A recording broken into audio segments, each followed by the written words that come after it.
Hello everyone, my name is Heath and I am the principal horn with the Oakville Symphony. I'm here today to talk to you about one of the great symphonic instruments, the French horn. Sometimes this instrument is known as the Christmas ornament instrument because of its curling shape. It looks a little bit like it belongs on a Christmas tree.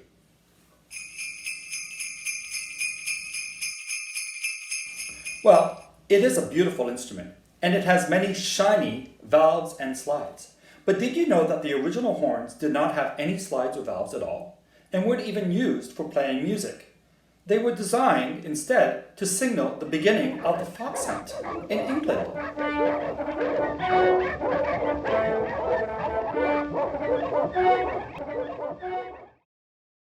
And so the early horn was known as the hunting horn, and the call would have sounded something like this.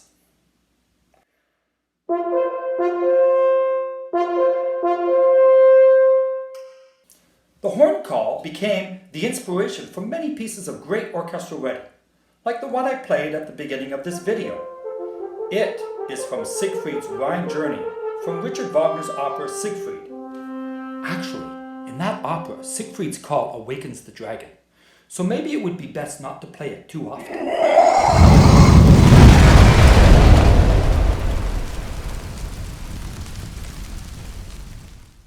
The horn has an amazing orchestral history. It was the first brass instrument to join the orchestra, along with the oboes commonly used in the symphonies of Haydn. And even though the horn was no longer held high in the air, as the hunting horn was held, it still had no valves and could only rely on the open harmonics that matched the length of the tubing. This is what the notes would have sounded like.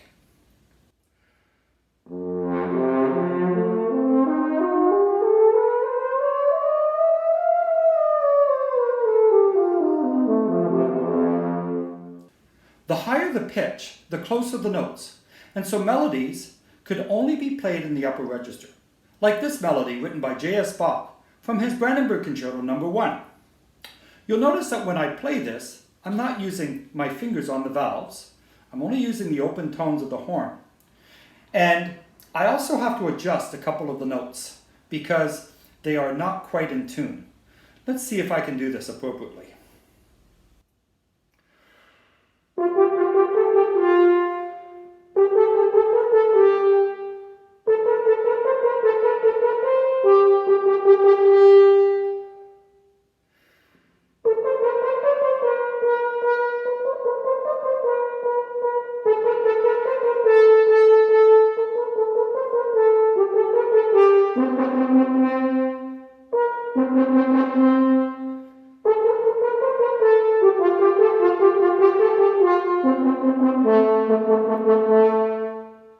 Well, I think I only missed a few there. Oh, hi there. You caught me doing some chores in the garden. I was just watering some plants. Well, that reminds me of how simple the construction of a horn can be. You see, the horn uses the natural tones that are available on any length of tube. Like this hose, for instance. In fact, this hose happens to be the same length as a horn in E flat. Let's see. If I put my mouthpiece in on the end, like this, and curl it up, get it all together here. All right. I might be able to play a melody. Let's see how this sounds.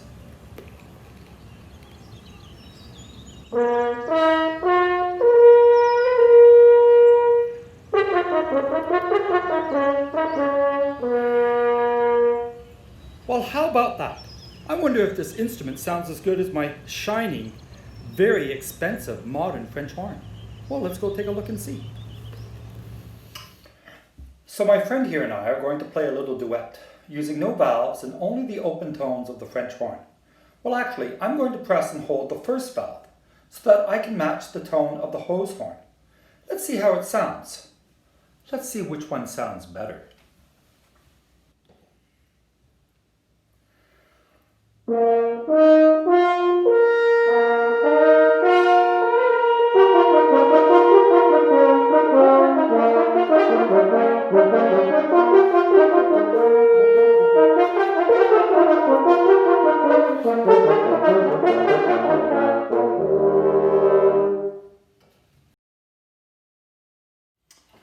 Well, what do you know? You can play lots of notes with just the open tones of the French horn.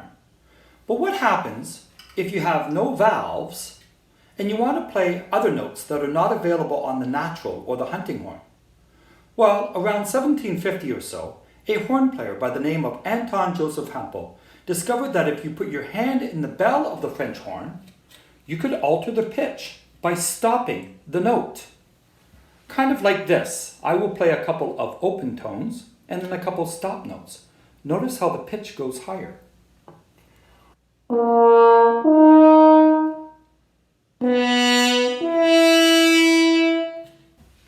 As a result of this great discovery, it gave a much greater range to the horn, and famous composers like Mozart began writing concerti for the instrument.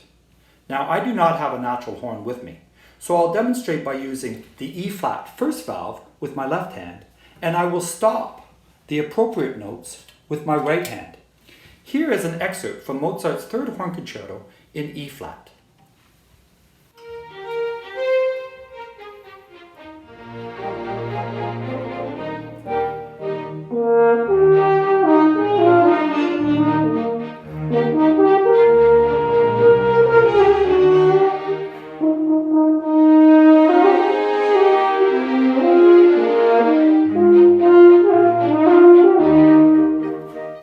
Now this is what the concerto sounds like when it is played on a horn with valves.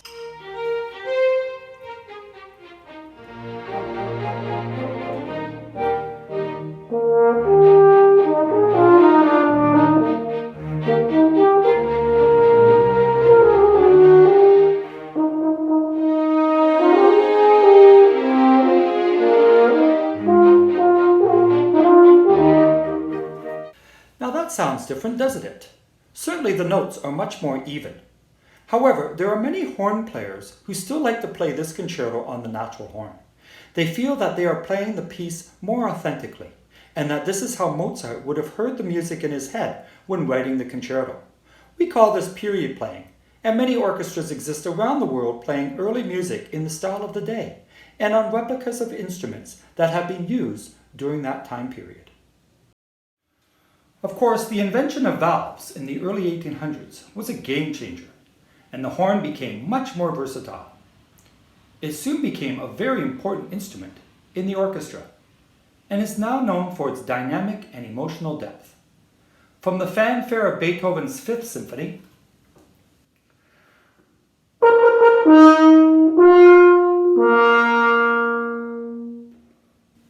to the beautiful and haunting melody of Tchaikovsky's Fifth Symphony.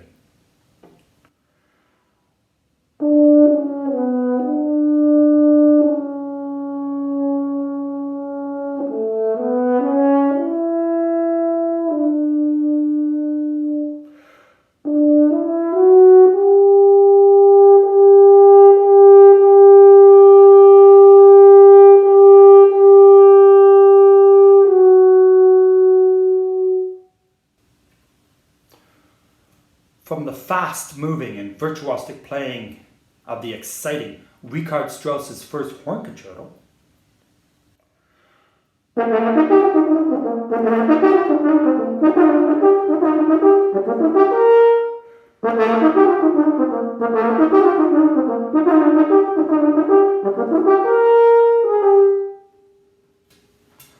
and to the peaceful and tranquil lines of Mendelssohn's Midsummer's Night Dream.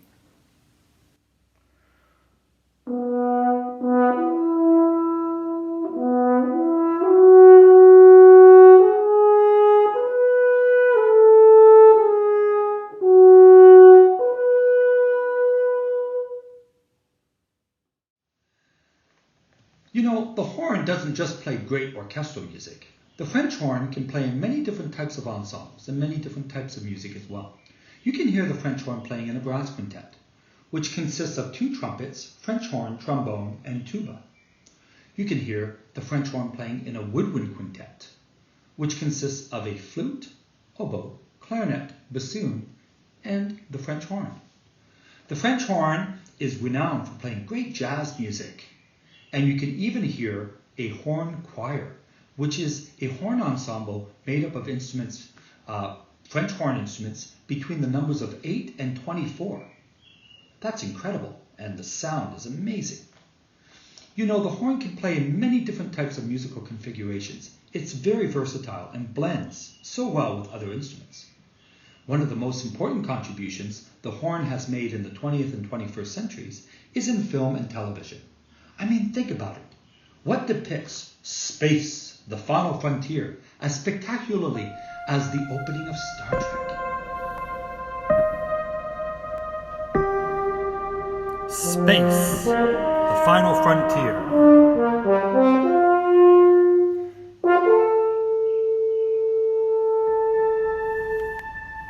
These are the voyages of the Starship Enterprise. Its 5-year mission to explore strange new worlds, to seek out new life and new civilizations, to boldly go where no man has gone before.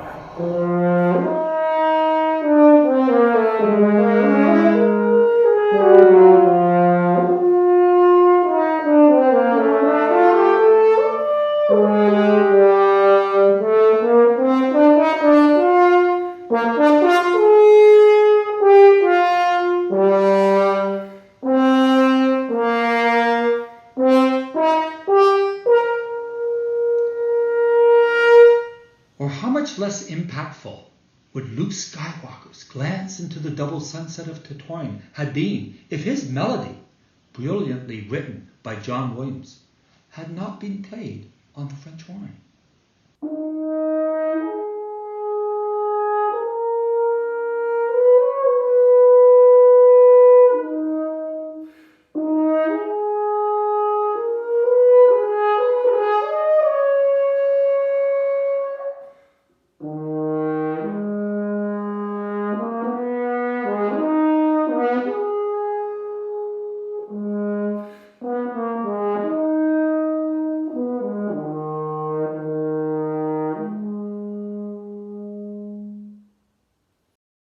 Well, we hope that you enjoyed listening to our presentation and that you have learned something about the instrument we love to play. We want to thank Oakville Community Classrooms and the Oakville Symphony for supporting this endeavor. We also want to thank you for tuning in and learning more about the French horn. Maybe you will be inspired to try it or any other musical instrument for that matter, because making music and listening to music is an activity that is and can be enjoyed by everyone and anyone around the world. And now, we'd like to leave you with a little bit more Mozart, this time a duet written for French horn and hose horn. Enjoy.